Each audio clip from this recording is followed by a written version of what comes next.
Past indefinite tense के साथ अगर ऐसी पहचान आ जाती है तो ये जो सेंटेंस होते हैं ये आदत को प्रकट करते हैं। तब हम प्रत्येक हमारे चैनल डिग इंग्लिश ऑनलाइन क्लासेस में देखिए आज के वीडियो में हम लोग मॉडल वर्ब के बारे में पढ़ेंगे। तो देखिए मॉडल वर्ब में हमारा सबसे मोस्ट इंपॉर्टेंट जो आज का वीडियो है वो आप लोगों के लिए बहुत ज्यादा मोस्ट इंपॉर्टेंट है, क्योंकि हमें पढ़ाया जाता है मॉडल वर्ब के बारे में, लेकिन मॉडल वर्ब में हमें यह भी बताया जाता है कि यूज टू जो होता है वो हमारा मॉडल वर्ब में आता है, लेकिन हमें यह नहीं बताया जाता है कि मॉडल वर्ब का प्रयोग दो प्रकार से होता है, वो भी यूज टू के लिए।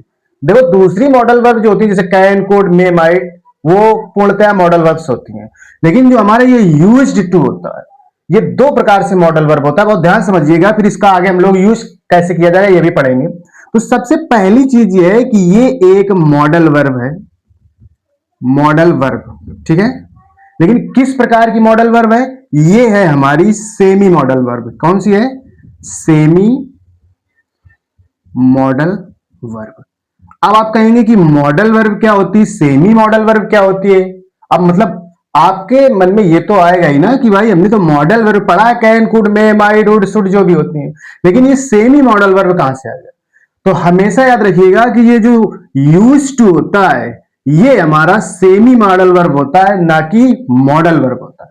सबसे पहले मोस्ट इंपॉर्टेंट चीज कि जो यूज टू होता है वो हमारा सेमी मॉडल वर्ब होता है, मॉडल वर्ब ये नहीं होता है।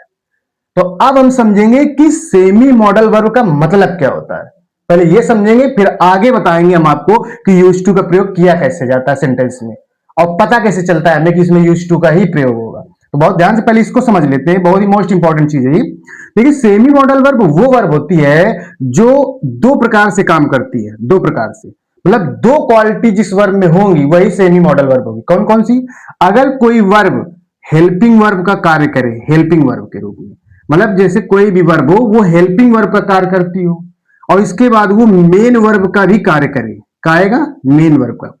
तो ऐसी वर्ब जो हेल्पिंग वर्ब तथा मेन वर्ब दोनों प्रकार से प्रयोग की जाती हो उसे हम सेमी मॉडल वर्ब कहते हैं। क्या कहते हैं? Semi modal verb. ये चीज ध्यान रखिएगा। तो अब ये सेमी मॉडल वर्ब के रूप में कैसे प्रयोग होती है, अब इसका हमें एग्जाम्पल भी समझाना पड़ेगा, तो वो आप लोग ध्यान समझिएगा और उसी में आपको समझना है कि यूज टू का प्रयोग कैसे करते हैं। तो बहुत ध्यान समझिएगा, देखिएगा। तो चलिए अब हम लोग समझते हैं कि यूज टू का प्रयोग। अभी हमने समझाया आपको कि सेमी मॉडल वर्ब का मतलब क्या होता है। जो वर्ब हेल्पिंग वर्ब और मेन वर्ब दोनों प्रकार से प्रयोग हो जाए वो हमारी होती है सेमी मॉडल वर्ब, और सेमी मॉडल वर्ब है हमारी यूज टू, ना कि मॉडल वर्ब। तो दोनों प्रकार से कैसे प्रयोग होगी, तो पहले हम इसकी पहचान जान लेते हैं कि हमें कैसे पता चलता है कि यूज टू का प्रयोग होगा। तो जब प्रयोग होगा तो सेमी मॉडल वर्ब के रूप में कैसे उसका प्रयोग होता है।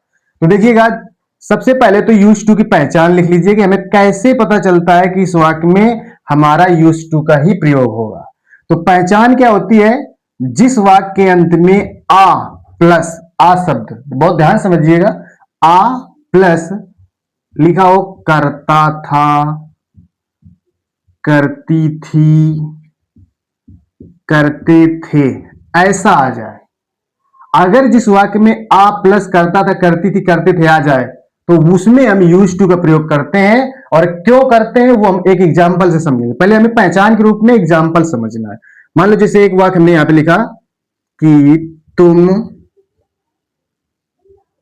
तुम कक्षा में सोया करते थे, सोया करते थे, जैसे मान लो ये वाक्य आ गया। तो ये जो यूज टू होता है इसमें देखिएगा पहचान के रूप में अभी हम समझाना चाहते हैं आपको, तो समझिएगा। ये देखिए जिस मेन वर्ब में लास्ट में आ शब्द आ जाए, सोया करते थे, जागा करते थे, पढ़ा करते थे, चिल्लाया करते थे, रोया करते थे, तो देखो मेन वर्ब जो हमारी है सोया, खाया, पिया, रोया, तो उसमें देखो लास्ट में आ शब्द आ रहा, ये देखिए आ गया। फिर उसके बाद प्लस में करते थे भी है, ये देखिए। तो अगर आ शब्द के बाद लास्ट में करता था, करती थी, करते थे आ जाए तो वो हमारी पहचान बन जाती है यूज टू के यूज के लिए। और ये पहचान जिस वाक्य में आ जाएगी तो वो वाक्य काय को प्रकट करता है? आदत को। काय को प्रकट करता है? आदत। इसका मतलब है कि जिस वाक्य में आदत प्रकट होती है वहां पर यूज टू का प्रयोग होता है। बात समझ आई? मतलब कहने का जिस वाक्य में आदत प्रकट हो रही होगी वो वाक्य हमारा यूज टू में बनाया जाता है। क्या बनाया जाता है? यूज टू में। तो ये तो हमारी पहचान हो गई कि अगर ऐसा आदत प्रकट होगा हमारा तो वहां पर यूज टू हेल्पिंग वर्ब के रूप में प्रयोग किया जाएगा। लेकिन ये मॉडल वर्ब और सेमी मॉडल वर्ब कैसे बन जाता है, ये चीज अब इसमें हमें समझना है, क्योंकि ये सेमी मॉडल वर्ब है, मॉडल वर्ब नहीं है।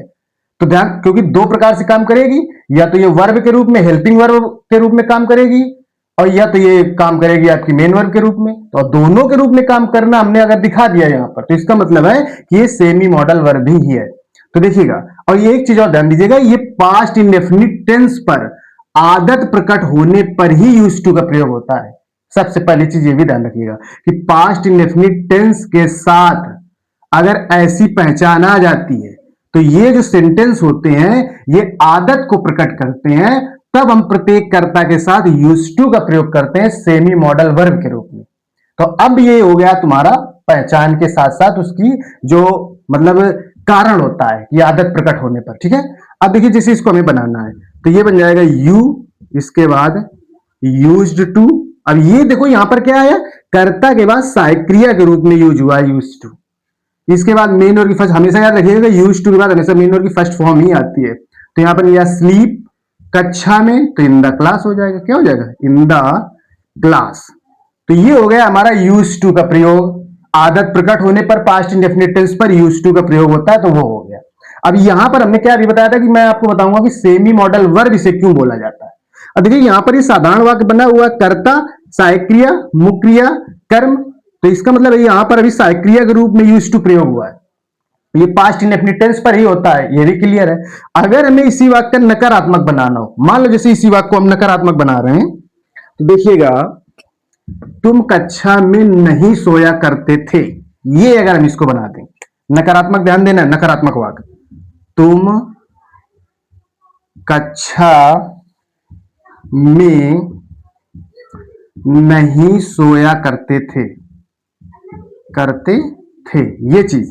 तो अब यहां पर देखिए पास्ट इंडेफिनिट पर आदत प्रकट होने वाला वाक्य है, नकारात्मक है, तो इसका मतलब है यू डिड नॉट। अब बनेगा क्या, बनेगा डिड नॉट। देखिए साधारण में आदत प्रकट हो रही है तो यूज टू आएगा, लेकिन नकारात्मक में है तो कर्ता के बाद डिड नॉट आएगा, तब यूज टू का प्रयोग होगा। क्या प्रयोग होगा, यूज टू, ये नियम है इसका। तो यूज टू के बाद मेन और फर्स्ट फॉर्म, तो यहां पर हो जाएगा स्लीप, इसके बाद ऑब्जेक्ट के रूप में आ जाएगा इन द क्लास। तो अब यहां पर देखिए जो मैंने अभी पहले सेंटेंस बताया उसमें कर्ता के तुरंत बाद यूज टू आया था, बस नहीं। अब देखिए नकारात्मक में क्या हो रहा है कि कर्ता के बाद सहायक क्रिया आ रही है और यूज टू का प्रयोग मेन वर्ब के रूप में हो रहा है। मतलब अगर यहां पर डिड नॉट को हटा दो तो साधारण वाक्य बन जाता है, तो इसका मतलब कर्ता के बाद ये सहायक क्रिया का काम कर रही है, और अगर नकारात्मक बना दो तो ये मुख्य क्रिया का काम कर रही है। तो इसका मतलब है जो ये यूज टू है ये सहायक क्रिया के रूप में भी काम करती है और मेन वर्ब के रूप में भी काम करती है। तो जो वर्ब सहायक क्रिया का भी काम करे और मेन वर्ब का भी काम करे तो वो मॉडल वर्ब नहीं होती है, वो होती है हमारी सेमी मॉडल वर्ब। तो आई होप आपको वीडियो पसंद आया होगा यूज टू का। अगर पसंद आया है तो जितना ज्यादा हो सके इसे शेयर जरूर कीजिएगा। धन्यवाद।